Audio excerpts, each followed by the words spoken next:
everybody. Just trying to give you guys an update. We haven't updated in a while, and there's a lot going on with both me, Kimberly, and just life in general for us. So we would normally put this just on Pray for Marion, but this is more of a Pray for the Darnells. So we're gonna break it up into probably 3 clips, so you guys don't have to listen to us ramble for the next 15 minutes. I guess we'll let you start with what's going on with Kim and how we can be praying for her. Okay.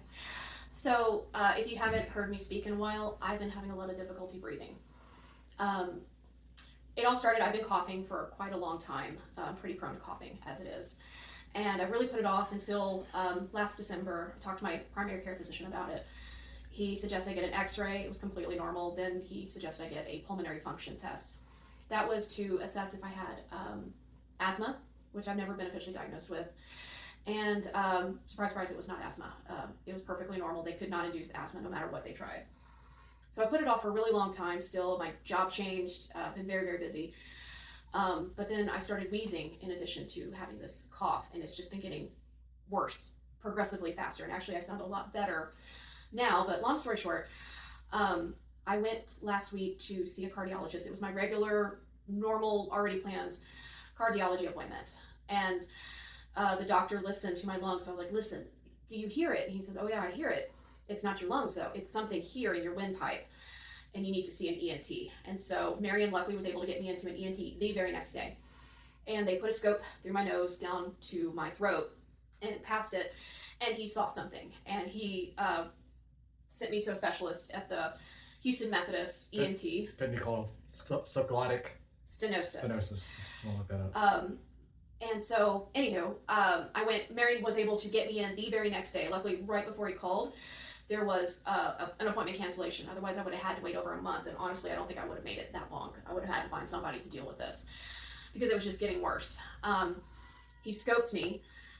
There are pictures. I'm not going to show the pictures because not everybody likes those kinds of things. But I made a model of what they essentially see. And this is my librarianness happening. I was just using what I had here in the house. So, just imagine. Just imagine. So this is a windpipe, and the little V thing you see there, that is supposed to represent my vocal cords. My vocal cords are fine. There's nothing wrong with them. And so that's what it's supposed to look like.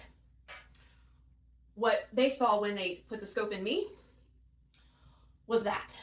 So the vocal cords are there. They're perfectly fine, but there is a mass behind my vocal cords, and it's subglottic stenosis, so it means there's a narrowing in my trachea, which is why you can hear it when I take a breath. It's kind of like a whistle. Like when I was a kid, my dad would pick up a blade of grass and blow on it and make a whistle sound. That's what it is. Or like Darth Vader breathing through his respirator. Yes, he would have to make that. I've been compared to Wheezy and Darth Vader at this point. Hey, if you can't laugh about it, you're gonna cry. So it's just my reality. I'm not in imminent danger. If I was, the doctor would have already put me in the hospital. I'm having surgery on September the 16th. They're gonna go in with lasers. We don't know exactly what caused it. There could be an autoimmune component to it, so I'm going to be tested for that, which I have been tested for autoimmune diseases in the past, but we never could narrow down what it was. So that's happening. There's also a possibility that it's GERD, so acid reflux, but I don't have any symptoms of acid reflux per se, so that's a possibility.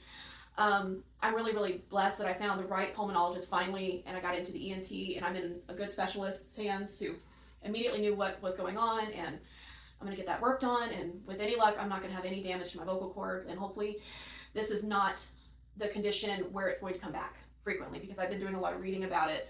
Librarian. Yeah, librarian. And it could be a thing where scar tissue will build up, and then I'll have to have it dilated multiple times. There's different ways to treat it. I just don't really want to have shots in my throat. Ablated? I don't want to have ablations all the time, dilations. They're going to treat it with lasers. It will be outpatient this time. Because she's Darth Vader. Yeah.